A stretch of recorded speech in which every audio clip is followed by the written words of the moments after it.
Pernahkah kalian berada di rumah tangga yang semuanya terasa begitu sempurna, begitu tepat, dan begitu indah? Ya, sebagai pasangan kami tentu pernah bertengkar, tetapi hanya bertengkar karena dia lupa mematikan lampu. Biasanya aku akan berdiri dan memperagakan sebuah tutorial. Semua rumah dilengkapi oleh stop kontak. Kegunaan stop kontak adalah untuk memutuskan aliran listrik ke lampu. Bagaimanakah cara kerjanya? Tinggal pencet saja, tek, voila, lampu pun mati, istri pun senang. Aku tidak bisa menahan tawa. Begitupun dengan dia.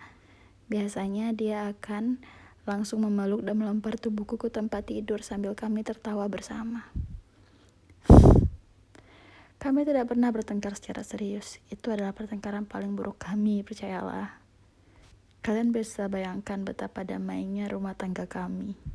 Saya memang sengaja membangun hubungan seperti itu untuk membangun kenyamanan bagi suami saya. Karena sebelum menikah saya sudah cukup dipenuhi oleh gambaran pernikahan yang gagal di sekitar saya. Dari situ saya belajar bahwa saya tidak akan menjadi sosok istri menyebalkan bagi suami saya kelak. Makanya sebisa mungkin saat saya komplain sekalipun, saya mengemasnya seperti candaan. Bahkan saat saya marah, saya memilih untuk diam dan merenung sebelum akhirnya berbicara secara terbuka dan tenang kepada suami saya. Tapi tiba-tiba hari itu, saya mendapatkan pesan WhatsApp bahwa suami saya berselingkuh. Saya tidak kenal nomornya, pun saya tidak ada foto profilnya. Tapi saya sedikit pun tidak percaya akan itu. Malah sepulang suami dari kantor, saya malah menunjukkan pesan tersebut kepada suami. Lalu suami mengecek nomor tersebut di HP-nya. Lalu suami saya berkata, sialan nih orang, segitunya iri sama kehidupan gue. Pak, kok gitu bahasanya, kata saya.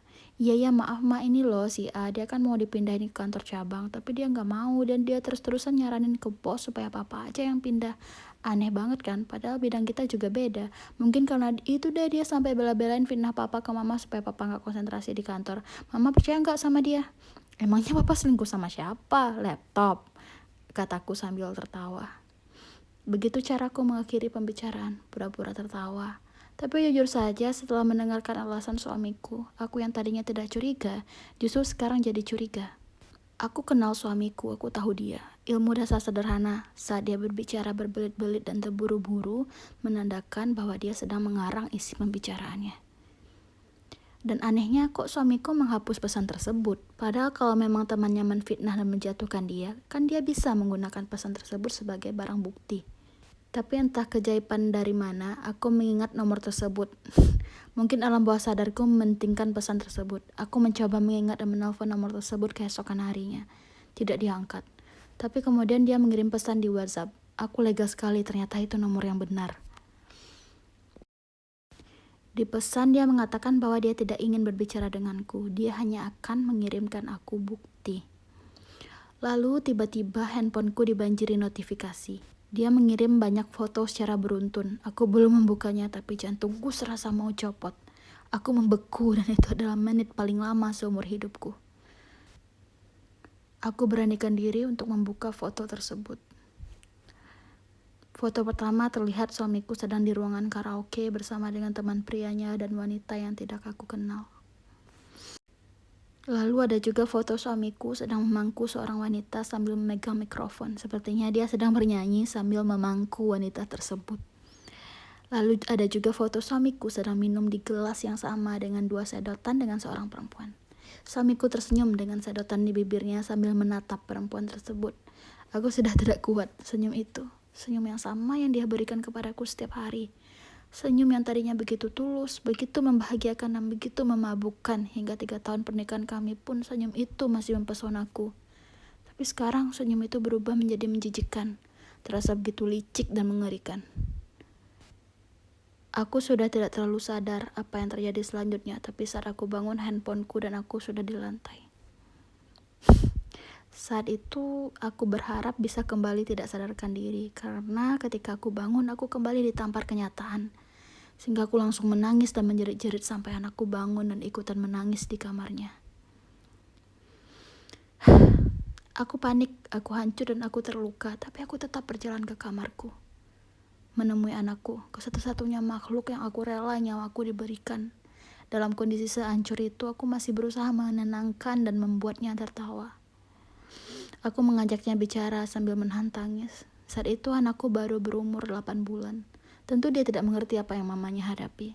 Tapi aku berjanji, aku tidak akan membagi perasaan sedih ini untuknya meskipun saat dia mengerti kelak. Aku menunggu suamiku pulang dengan perasaan campur aduk. Aku ingin melempar handphone itu ke wajahnya, lalu meminta dia keluar dari rumahku. Terasa begitu melegakan, tapi apakah itu akan cukup bagiku? Dia akan membuat cerita karangan lainnya. Mungkin kali ini cerita bahwa teman kantornya menjebaknya. Mungkin kali ini cerita bahwa itu acara kantor dan lain sebagainya. Di detik sebelum dia masuk ke rumah, aku menghapus pesan tersebut. Aku berikan senyum terbaikku kepadanya. Aku sambut dia dengan wajah yang kupaksakan terlihat bahagia. Aku siapkan makan malam dan kita makan malam bersama seperti biasanya. Bahkan malam itu, dia minta berhubungan badan denganku. Aku bisa berpura-pura menghidangkan makanan. Aku bisa berpura-pura tersenyum. Tapi bercinta, tubuhku seperti menciut dan kaku sambil menahan ngilu di dadaku. Aku dan tubuhku menolak tubuhnya. Aku tidak bisa, sungguh. Aku sudah tidak bisa. Itu adalah pertama kalinya aku menolak ajakan suamiku. Dan itu juga adalah pertama kalinya aku berbohong kepadanya. Malam itu aku tidak bisa tidur sedikit pun hingga keesokan harinya. Saat suamiku pergi kerja, aku kembali mencoba menelpon nomor tersebut. Lagi tidak diangkat, tapi dia langsung mengirimiku pesan di WhatsApp. Lalu kemudian foto profil yang tadinya kosong tiba-tiba berubah. Aku penasaran dan aku langsung membuka foto profil si pengirim misterius itu. Seorang wanita, seorang anak kecil, dan suamiku. Tubuhku bergetar hebat, aku bersujud sambil menenangkan diri. Butuh beberapa menit sebelum aku bisa membalas pesannya. Itu pun tubuhku masih bergetar tanpa henti. Aku bertanya siapa dia sebenarnya, dan dia minta aku menemuinya di hari Sabtu di alamat yang dia berikan. Itu adalah hari di mana suamiku selalu pulang telat, karena kantor suamiku punya budaya makan bareng di kantor setiap hari Sabtu. Sekarang aku tertawa sendiri. Kok bisa aku percaya alasan konyol seperti itu? Hari Sabtu pun tiba, aku mendatangi rumahnya. Rumahnya lebih kecil dari rumahku. Berada di perumahan yang biasa saja, namun lingkungannya cukup bersih. Saat aku masuk ke rumahnya, aku disambut olehnya sambil menggendong seorang bayi. Rumahnya tampak kosong dan hanya ada satu kursi panjang. Dia mempersilahkan aku duduk dan tersenyum kepada anakku sambil menyebut nama anakku. Ya, tentu saja dia tahu nama anakku. Tentu saja suamiku sudah membagi semuanya ke perempuan ini. Saat itu aku ingin membungkam mulutnya dan menjambak rambutnya atau mungkin membunuhnya. Tapi hanya ada di dalam imajinasiku, karena mungkin keberadaan anakku menenangkanku.